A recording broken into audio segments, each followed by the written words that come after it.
మనమంతరం కూడా భయభక్తులు కలిగి ఉండాలా, భక్తి కలిగి ఉండాలా. భక్తి అంటే దేవుని వాక్యంలో చూసినట్లయితే దేవుని మాటను వినేవారిగా ఉండాలా, దేవుని మాటను గ్రహించేవారిగా ఉండాలా, దేవుని మాటలను నమ్మాలా, నమ్మి దాని ప్రకారంగా నడుచుకోవాలా. భయము భక్తి ఏ కుటుంబంలో అయితే ఉంటుందో, ఏ తల్లిదండ్రులైతే భయభక్తులు కలిగి ఉంటారో వారి కుటుంబమే వేరుగా ఉంటుంది. వారి కుటుంబంలో దీవెనలు ఉంటాయి, ఆశీర్వాదాలు ఉంటాయి, క్షేమం ఉంటుంది, కాపుదల ఉంటుంది, సంతోషం ఉంటుంది, ఆనందం ఉంటుంది. కాబట్టి ఇవన్నీ కావాలంటే దేవుడు మనల్ని కూడా పరిశీలన చేస్తాడు.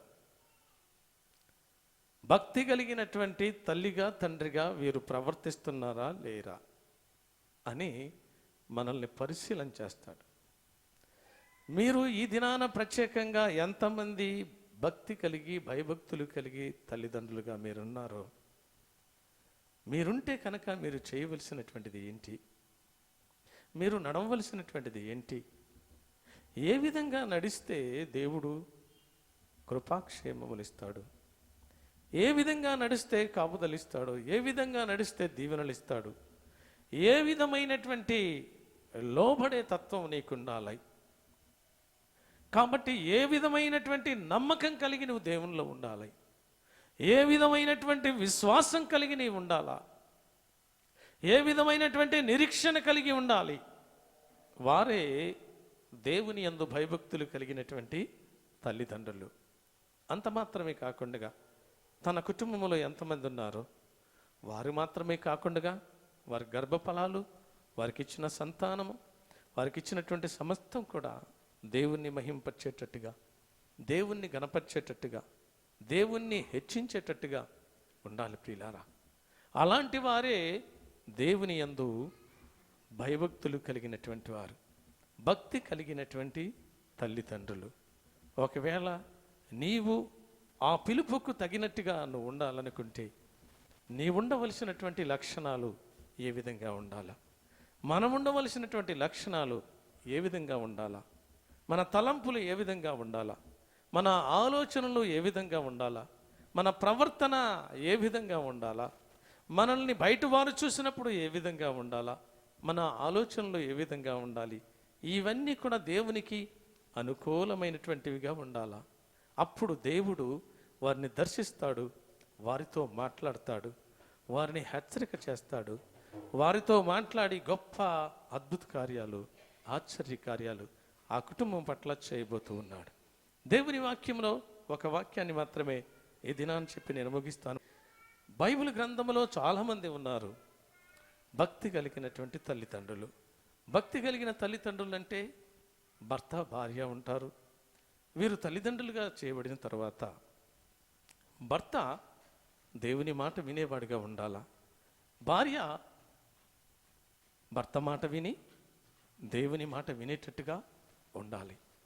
వారిరువురు కూడా భయము భక్తి కలిగి ఉండాలా. భయము భక్తి కలిగి ఉండాలంటే ఎవరి పట్ల భయం భక్తి కలిగి ఉండాలా? ఈ లోకం పట్ల, లేకుంటే బంధువుల పట్ల, లేకుంటే ధనము పట్ల, లేకుంటే అధికారుల పట్ల, లేకుంటే ఇంకొక దాని పట్ల భయము భక్తి కాదు. కానీ దేవునిలో భయం భక్తి అనేటటువంటిది ప్రతి తల్లికి తండ్రికి అవసరమై ఉంటున్నది.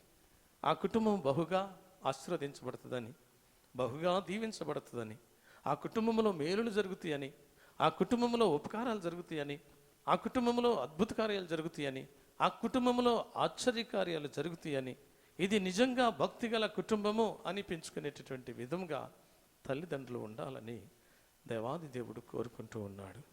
ఈ దినాన సియోను ప్రార్థనా మందిరంలో అలాంటి భక్తి కలిగిన తల్లిదండ్రులు ఎవరున్నారు? ఆ విధంగా ఎవరు దీవించబడుతున్నారు? ఆ విధంగా ఎవరు దేవుని మాట వింటున్నారు? ఆ విధంగా దేవుని చిత్తానుసారంగా ఎవరు నడుచుకుంటున్నారు అని మనము ఆలోచన చేసినట్లయితే చూడండి, దేవుని వాక్యములో మొదటిగా ఆదికాండములో 18వ అధ్యాయములో 17వ వచనం నుండి 2 మాటలను చదివి ముగిస్తా నేను. అప్పుడు యెహోవా నేను చేయబోవు కార్యమును అబ్రహాముకు దాచదనా అని మాట్లాడుతున్నాడు. దేవునికి మహిమ కలుగును గాక. దేవుడు చేసేటటువంటి కార్యాలు, దేవుడు చేసేటటువంటి అద్భుత కార్యాలు, దేవుడు చేసేటటువంటి ఆశ్చర్య కార్యాలని అతనికి దాస్తానా నేను?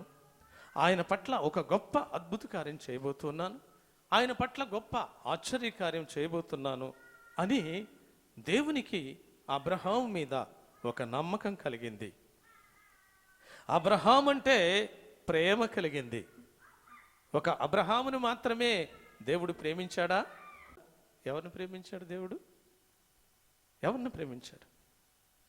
ఈ లోకములో ఉన్న ప్రతి మనిషిని కూడా ప్రేమిస్తున్నాడు దేవుడు. అబ్రహామును మాత్రమే కాదు, నన్ను మాత్రమే కాదు, ఇక్కడ కూర్చున్నటువంటి వారు మాత్రమే కాదు, దేవుడు లోకమును ఎంతో ప్రేమించాను. లోకములో ఉన్నటువంటి ప్రతి మనిషిని కూడా ప్రేమిస్తున్నాడు. ఎందుకు ప్రేమిస్తున్నాడంటే తన స్వరూపములో తన పోలిక చొప్పున ఆయన నిన్ను నిర్మించుకున్నాడు కనుక, నన్ను నిర్మించుకున్నాడు కనుక, మనము ఆయన స్వరూపంలో ఉన్నాం కాబట్టి, ఆయన పోలికలో ఉన్నాం కాబట్టి, నీవు నేను మనము నశించిపోవుట ఆయనకి ఇష్టం లేకుండా భయభక్తులు కలిగినటువంటి తల్లిదండ్రులుగా కుటుంబముగా ఉండాలని ఈ లోకములో ప్రేమిస్తున్నటువంటి దేవుడు ఏ విధంగా ప్రేమిస్తాడంటే, నువ్వు దేవుని మాట వినేవాడుగా ఉన్నావా, విననివాడిగా ఉన్నావా ముందు గమనిస్తాడు దేవుడు. అబ్రహామును అదే గమనించాడు. అబ్రహాం ఎక్కడున్నాడట? అబ్రహాం ఎక్కడున్నాడంటే కల్దీయుల దేశంలో ఉన్నాడు. కల్దీయుల దేశంలో ఉన్నటువంటి అబ్రహాముని దేవుడు ఏం చేశాడంట? ప్రేమించాడంట. అబ్రహాము గురించి ఆలోచన చేశాడంట. అబ్రహాము నా మాట వింటాడా వినడా? ముందుగా ఆలోచన చేశాడంట. చూడండి, అక్కడ దేవుని వాక్యంలో ఒక దగ్గర ఉంటుంది. నెహెమ్యాలో 9వ అధ్యాయం 7వ వచనంలో ఆ మాట ఉంటుంది. ఒక మాట చదువుదాం. దేవా యెహోవా అబ్రహామును నీవు ఏర్పరచుకొని కల్దీయులు అనే ఊరు స్థలము నుండి యువతలకు అతనిని రప్పించి అతనికి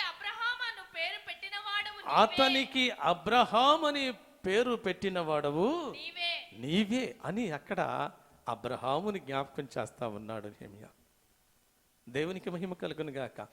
కల్దీలు దేశంలో ఉన్నటువంటి వాడిని పిలిచాడు. పిలిచినప్పుడు దేవుని మాట వినేవాడిగా ఉన్నాడా, విననవాడిగా ఉన్నాడా? దేవునికి తెలుసు. అబ్రహాము వినేవాడని, నమ్మకస్తుడని, విశ్వాసము కలిగిన వాడని, తన మాట అంటే తప్పడని, ఆ విశ్వాసము నమ్మకము అతనికి ఉందని పిలుస్తున్నాడు దేవుడు. నిన్ను నన్ను కూడా మనందరినీ కూడా దేవుడు పిలుస్తూ ఉన్నాడు. ఏమని పిలుస్తున్నాడంటే, నా కుమారుడా, నా కుమార్తె రండి రండి రండి అంటున్నాడు. ప్రయాసపడి భారం మోసుకున్న సమస్తమైన వారులారా నా యొద్దకు రండి అని పిలుస్తున్నాడు. కానీ ఎవరైతే దేవుని మాట మీద నమ్మకం ఉంచుతారో, ఎవరైతే దేవుని మాట వింటారో, ఎవరైతే దేవుని చిత్తాన్ని నెరవేరుస్తారో వారు మాత్రమే భయభక్తులు కలిగినటువంటి తల్లిదండ్రులు, భక్తి కలిగినటువంటి తండ్రి తల్లికి అవుతారు. అబ్రహామును పిలిచాడు దేవుడు. ఎక్కడి నుండి పిలిచాడు? కల్దీయుల దేశంలో నుండి పిలిచాడు. పిలిచి అంటున్నాడు, అక్కడ మళ్ళీ చదవండి ఆ మాట. ఏర్పరచుకొని కల్దీయులు ఊరు అను స్థలము నుండి యువతలకు అతన్ని రప్పించి అతనికి అబ్రహామును, అంతకు ముందు ఏ పేరుంది తనకి? అబ్రాహాము అని పేరుంది. తర్వాత దేవుని మాట విన్నాడు గనక, దేవుని చిత్తాన్ని నెరవేర్చేవాడుగా ఉన్నాడు కనుక, దేవుడు చెప్పినది వినే వ్యక్తిగా ఉన్నాడు కనుక, తన కుటుంబముతో యుక్తముగా దేవుడు చెప్పినటువంటి స్థలానికి వెళ్ళే వ్యక్తిగా ఉన్నాడు కనుక, అతనికి అబ్రాహాము తీసివేసి అబ్రహాము అని పేరు పెట్టాడు. అబ్రహాము అని పేరు పెడితే దానికి అర్థం ఏంటి? విశ్వాసులకు తండ్రి అని పేరు పెట్టాడు. అబ్రహాము ద్వారా ఈ లోకములో ఉన్న వారందరూ కూడా ఆశీర్వదించబడతారని పేరు పెట్టాడు. కాబట్టి ప్రియులారా, దేవుని మాట వినేవాడిగా ఉన్నాడు. నీవు నేను భక్తి కలిగినటువంటి తల్లిదండ్రులుగా ఉండి నువ్వు భక్తి కలిగినటువంటి తండ్రివి, నువ్వు భక్తి కలిగినటువంటి తల్లివి అని నువ్వు పిలువబడాలంటే నువ్వు దేవుని మాట వినాలా, దేవుని చిత్తానుసారంగా నడుచుకోవాలా. అబ్రహాము ఆ విధంగా చేశాడు. అబ్రహాముకి ప్రత్యక్షమయ్యాడు దేవుడు. 12వ అధ్యాయంలో, ఆదికాండం 12వ అధ్యాయంలో 1వ వచనంలో ఉంటుంది. నేను ఆ వాక్యాన్ని చదివి ముగించుతాను. యెహోవా, నీవు లేచి నీ దేశము నుండి, నీ బంధువుల యొద్ద నుండి, నీ తండ్రి ఇంట నుండి బయలుదేరి నేను నీకు చూపించిన దేశమునకు వెళ్ళుము. నిన్ను గొప్ప జనముగా చేసి నిన్ను ఆశీర్వదించి నీ నామమును గొప్ప చేయుదునని దేవుడు మాట్లాడాడు అబ్రహాముతో. ఆ మాట మనల్ని ఒకవేళ ఏదైనా స్వరము వినబడి మనల్ని పిలిస్తే ఆ మాటను పట్టుకుని మనం వెళతామా? ఆయన చెప్పినట్లుగా చేస్తామా? ఆయన చెప్పినట్లుగా నడుచుకుంటామా? నిన్ను గొప్ప జనముగా చేస్తాను, నిన్ను దీవిస్తాను, నిన్ను ఆశీర్వదిస్తాను అంటే నమ్ముతామా? ఒకవేళ అబ్రహాము నమ్మాడు అనుకోండి, మరి అబ్రహాము భార్య సంగతి ఏంటి? అబ్రహాం భార్య నమ్ముతుందా?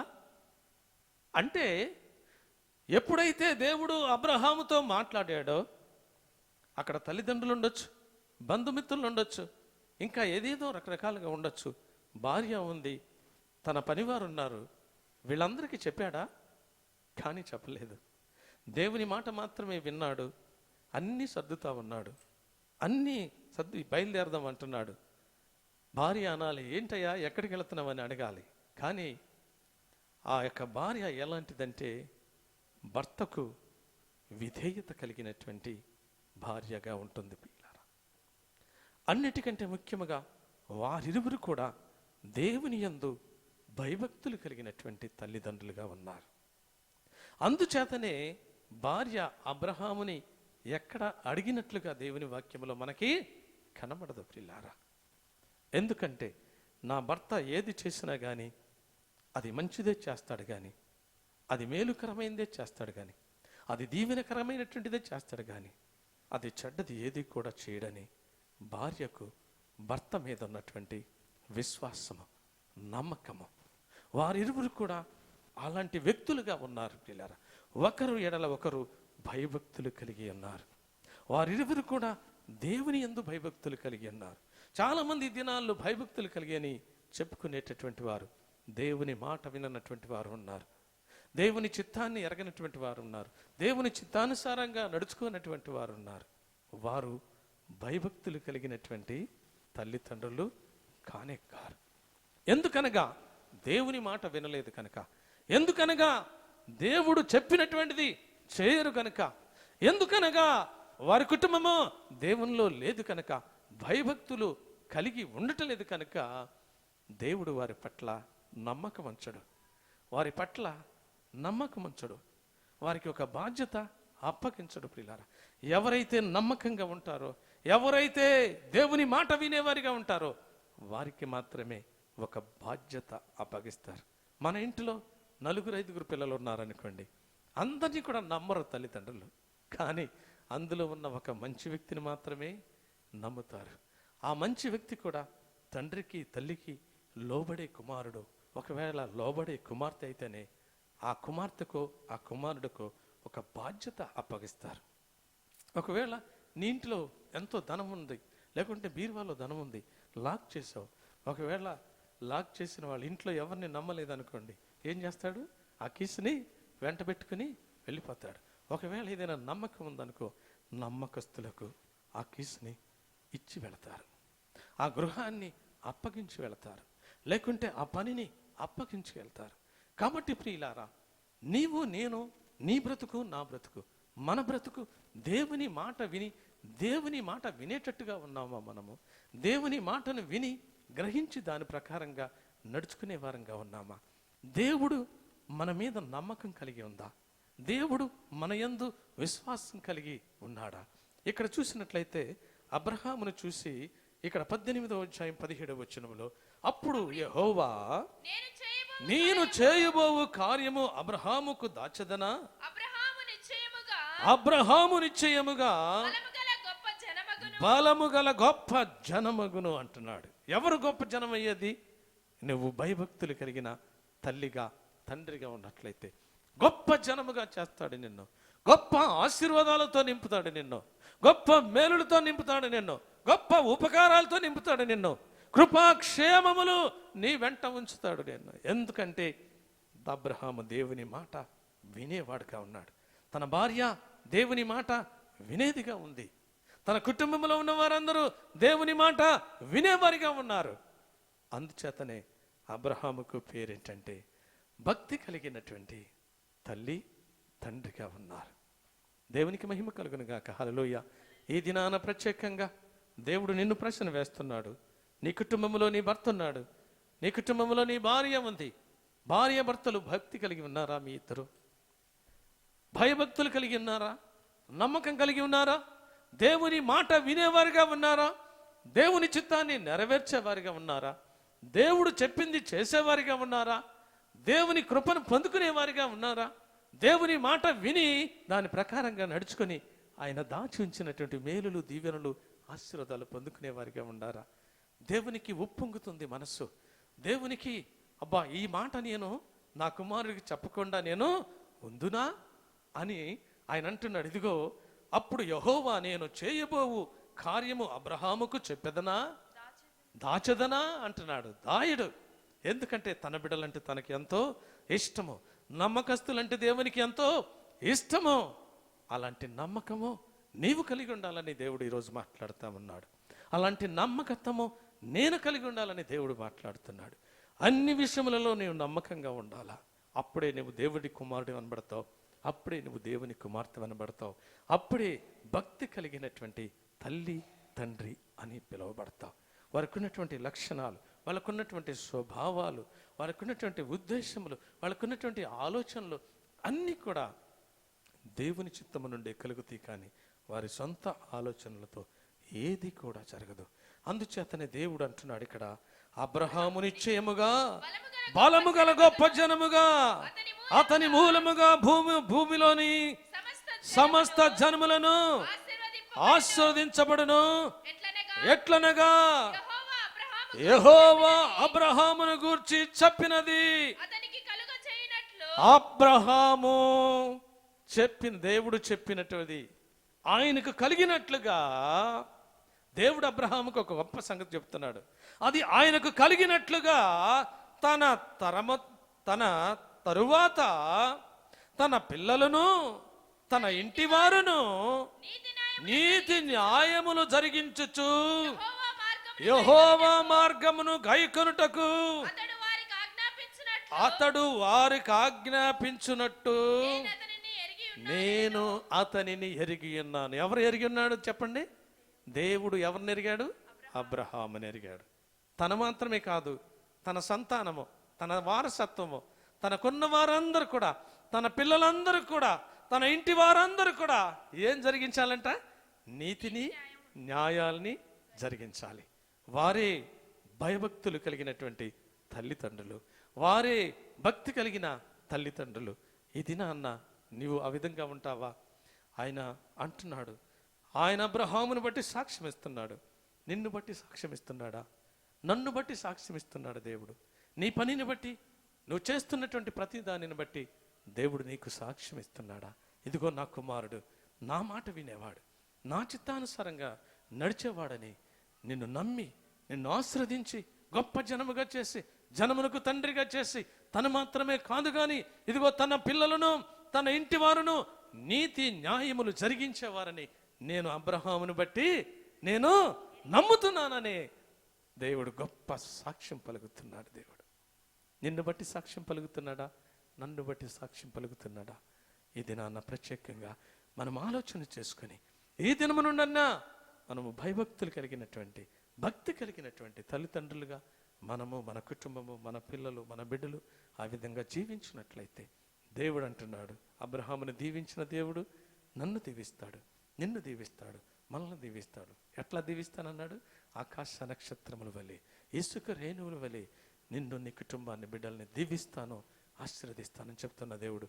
మాట తప్పని దేవుడు కాబట్టి ఆ దేవాది దేవుని యందు నమ్మకించి ఆయన మాట వినేవారుగా, ఆయన చిత్తానుసారంగా నడుచుకునేవారుగా ఉండులాగన దేవుని కృప మనందరిపైన ఆ విధంగా కుమ్మరించబడులాగన భక్తి కలిగినటువంటి తల్లిదండ్రులుగా మనం జీవించి దేవునికి విధేయులమై దేవుని దీవెనలో ఆశీర్వాదాలు పొందుకొనులాగన మనం అందరం కూడా తలలు వంచి ప్రార్థన చేసుకుందాం. దేవుడు కొద్ది మాటలు దీవించి ఆశీర్వదించును గాక. ఆమేన్. ప్రార్థన చేద్దాం. పరిశుద్ధుడైన తండ్రి, జీవము కలిగినటువంటి మా యేసయ్యా, నీ ఘనపాదములకు వందనాలు, స్తుతులు, స్తోత్రాలు. నీ మహాకృపను బట్టి ఎదినాన్న భక్తి కలిగినటువంటి తల్లిదండ్రులు ఏమి విధేయతలు కలిగి ఉండాలో కొన్ని మాటలు మాతో మాట్లాడుతున్నందుకు కోట్ల కొలది వందనాలు. అబ్రహాము ప్రభువా, తన పిల్లలు, తన ఇంటివారు నీతి న్యాయములు జరిగించచ్చు యెహోవా మార్గమును గైకొనుటకు అతడును వారికి ఆజ్ఞాపించునని నేనెరుగునని చెప్పినటువంటి మాట బట్టి నీకు వందనాలు. మేమును ప్రభా, అయా మా మీద మీకు అలాంటి నమ్మకం ఉండులాగిన, అలాంటి విశ్వాసము, అలాంటి నిరీక్షణ కలిగి మేము మీలో జీవించడానికి మా మీద నీ కృప వెంబడి కృప కుమ్మరించి మహిమ, ఘనత, ప్రభావాలు పొందుకోమని మమ్మల్ని అందరినీ కూడా పేరు పేరున దీవించి ఆశీర్వదించమని, కృపాక్షేమములు దచ్చేయమని నన్ను, మమ్మల్ని మీ చేతులకు అప్పగించుకుంటూ మా కొరకు త్వరగా రాన్న యేసయ్య అతి పరిశుద్ధ నామములో స్తుతించి వేడుకుంటున్నాం పరమ తండ్రి. ఆమేన్, ఆమేన్.